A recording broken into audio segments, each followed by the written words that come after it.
Here again at the Patrick Air Force Gym, where Charlie and I have been spending longer and longer hours in preparation for the Everglades Challenge 300 miler. You got to think, how do you prepare for extremes? And kind of like life, how do you train for extremes?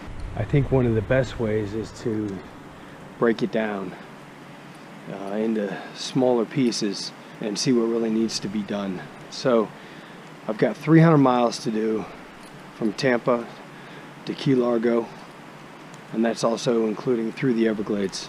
I want to do it in 3 days, which is about 2 days faster than I think the record is for a man-powered, solar-powered vessel, which means 100 miles a day.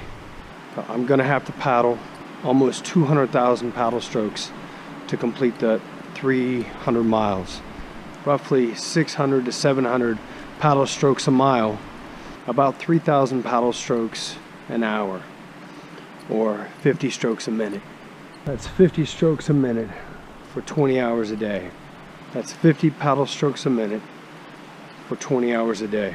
That is a grueling pace and not leaving much time for eating, sleeping, just paddling. But I don't think that this extreme is any less than what guys face when they come back from combat after service, and whether that's 4 years or 24 years. And regardless the number of rotations that they may have, they may face some extremes in life in their transition.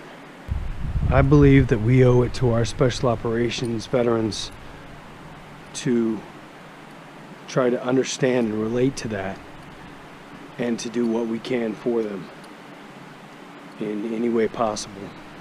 I know there was somebody who did that for me and my family, and the organizations that have helped us in our darkest hour, and so I'm willing to do that for others. This is Operation Torrent. We could call this the off season, and in the gym training or off water training, but it's cold now, and getting my board fixed up, ready to go.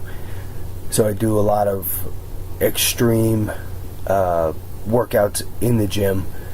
Then I try to replicate the muscles and body motions that I use on the paddleboard, and so obviously that's a lot of pulling.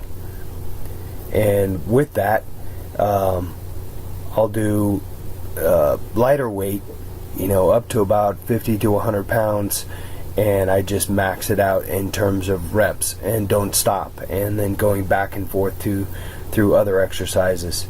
And this is the extreme that I face on the water, and sort of find that same place of exhaustion each day.